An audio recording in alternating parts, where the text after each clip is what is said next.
Welcome to Pit Factor. I'm Matt Pittman. Thanks for following along in this crazy journey.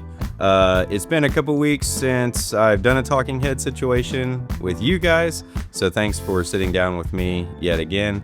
I have a lot to talk about. First of all, let's check this out. Bam! My wife is dope. She does dope things, and she made this whole branding situation completely unbeknownst to me. It was an early Valentine's Day gift, and she knocked it out of the park. As you've seen from my updated branding on socials, we tweaked it a little bit to incorporate the current gun that I shoot with, and kind of the concept behind this now will be every time I change a platform, whenever that may be, then the gun will change with it, which will identify seasons of life, seasons of change as I go down the road for this branding concept. Now, why is branding important? As I mentioned in some social media posts, branding is a sign of commitment and story. And so I have a lot of commitment to the sport and to progressing and to learning, continually learning from you guys. And then also to just to tell this story. So I'm committed to my goals this year, and my goal is I will hit master this year. That's a massive statement for me to say. I don't say that statement lightheartedly. I don't know exactly what it's going to take to hit master, other than a lot of consistency. As my wife would put it, time under tension for workout type concepts. And so I need to put a lot more time under tension into training and reps and learning, get my mind right. And thankfully, because of you guys, I've been able to connect with Steve Anderson. He's coaching me through the mental game that I need to develop if I want to progress. And then I've connected with Mike Wong, who is going to run me through a training course early April to not only train me for a full day, with a squad, but also compete the following day within a squad. And so that's going to be massive lessons learned. Before that happens, I get to sit down, or I get to be trained by Lee Henderson, which is going to be massively cool 2 weeks before Mike Wong. So, and then right after the Mike Wong weekend training situation is the GOAT PCSL down in Florida. So my next 2 months are extremely dense with reps, education, tracking my progress, telling this story, and so on and so forth. So this branding that my wife presented to me as an early gift couldn't have been more timely to really get my mind right. And as you guys know, not only does the sport take a lot of physical ability, but if your mind isn't in the place it needs to be, then it doesn't really matter what you can execute on, at least from my experience. So let's talk about Brock's Gap. It was extremely amazing. I absolutely loved it. There's Brock's Gap and Talladega. Those are both about 2 hours away for me to get to. And they're bigger matches, a lot more folks incorporated into them, anywhere from, 80 to 100 people, somewhere in there. And it was really cool. Got to connect with Lee Henderson. Actually, I was on the squad with him. Big shout out to Andrew Cobb for getting me connected with y'all's squad, which I'm very thankful for. That's one of the coolest things about this sport as well, is your homies look out for you. Now, thankfully, I've connected with so many different people that there are so many different squads I would have loved to be squatted with and to learn from and see guys execute and stuff like that. But this particular day, I got into an awesome squad, great people, and everybody was just encouraging me and walking through steps with me and helping me get the negative out and stay within the positive. And what does that mean? Well, there were 2 to 3 stages with which we will not mention, but I will talk through, that really just a lot of things outside of my control that I could not have trained for happened. And I say I couldn't have trained for, maybe I could have, I don't know. But thankfully I was, well, I'll just put it to you this way. Don't change a single thing when you get to a match. I don't care what it is. Stage plan is a given. Don't change ammunition. Don't change platforms. Don't change optics. Change nothing. Whatever you go to your match in. And to the senior guys, you're going to know this. But to the guys that are kind of up and coming, I just want to preach a little bit. Don't change a single thing.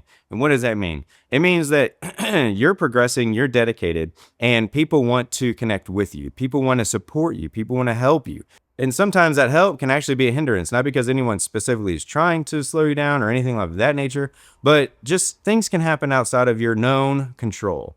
And so one of the stages I had, the very first stage that I competed in, had I think of five malfunctions because of an ammo swap at the last minute, which I should not have done. Just my spring tension was a little bit too high to run this particular type of ammo.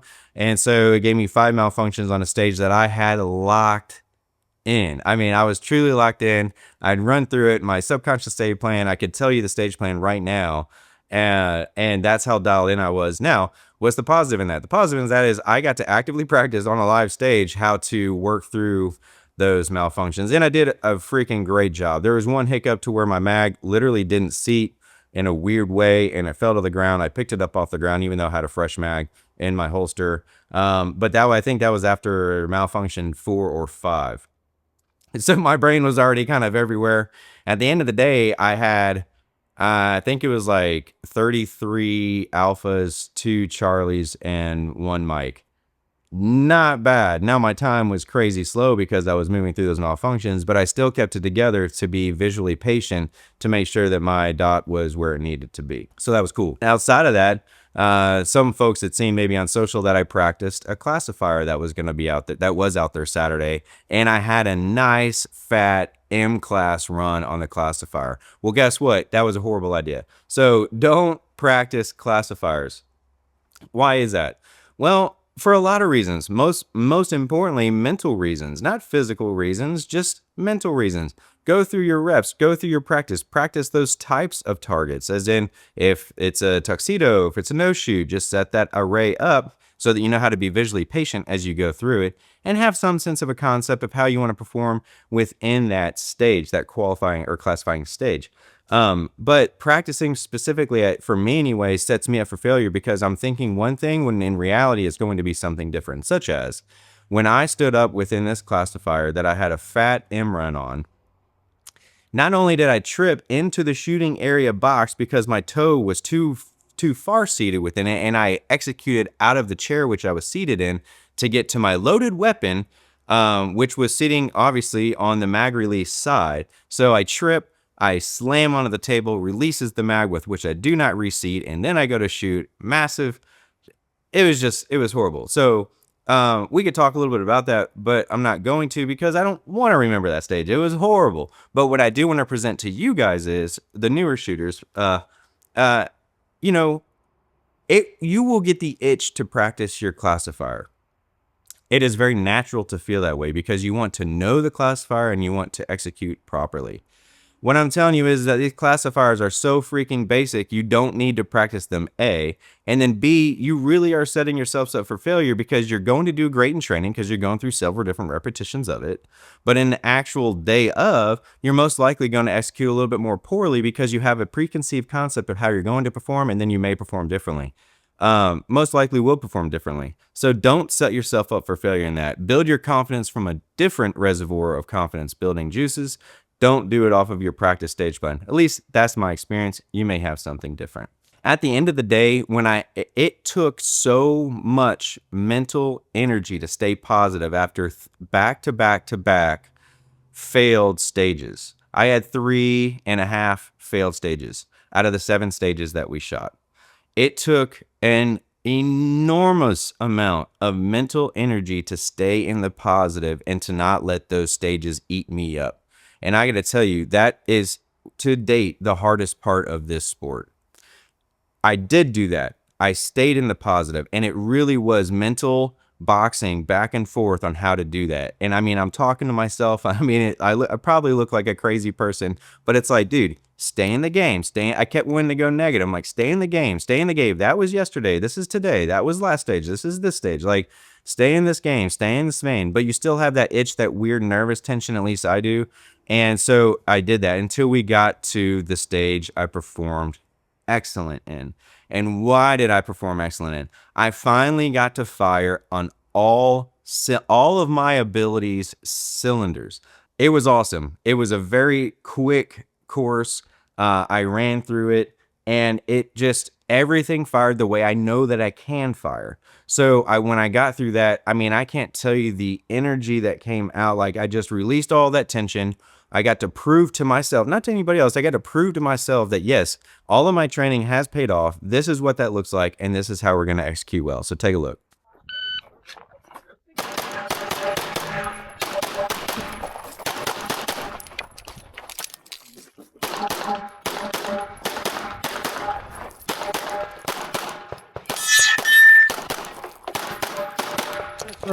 After that stage, the very next one, K9, no tube, I did even better. I executed even better. I freaking crushed it, and it was glorious. It felt good. I felt that mojo. I felt that energy. No outside situations happen. I'm working with the ammo that I know. I did my subconscious stage planning as just like it's the back of my hand, and I crushed it. I crushed it 1% higher than I did I put some sped and speed, and that was freaking awesome.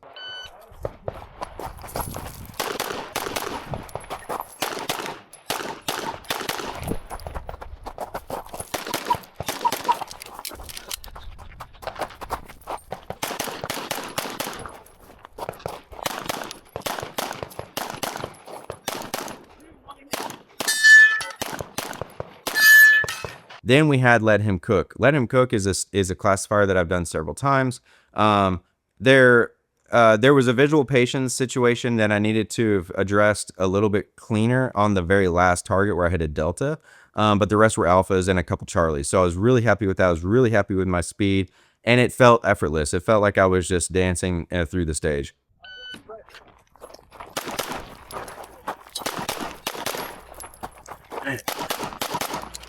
If you're finished.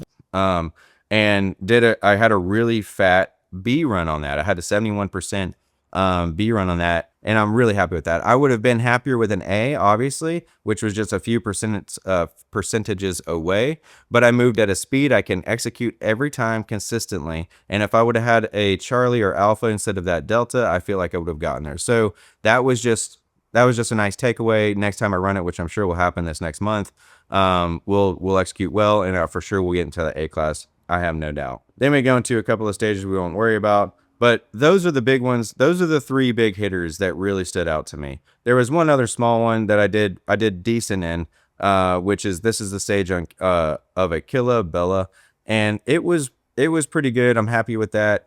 100%. I had a mic, but that was just visual patience, very easy to work through and kind of go from there. I want to say, just at the end of the day, I'm getting to the place in my abilities that I'm starting to have expectations. Okay. For a lot of these matches that I've gone to, I think I've done 10 or 11 matches at this point.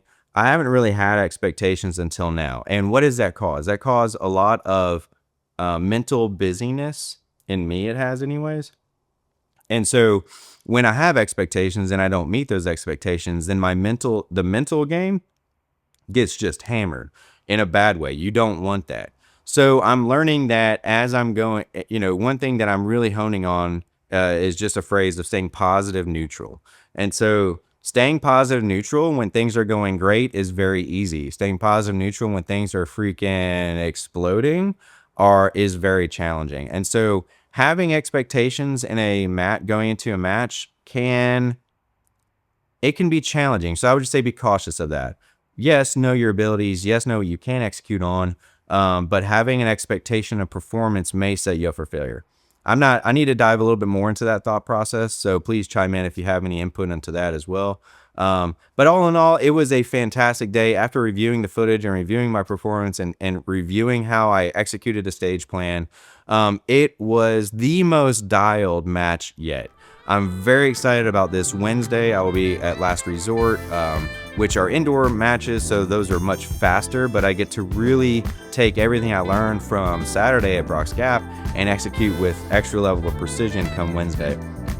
And then Saturday we'll be at Woodville, knocking that out at Cavern Cove for another bigger outdoor match. So awesome week ahead. I look forward to connecting with you guys. Thanks for following along. We'll check you next time.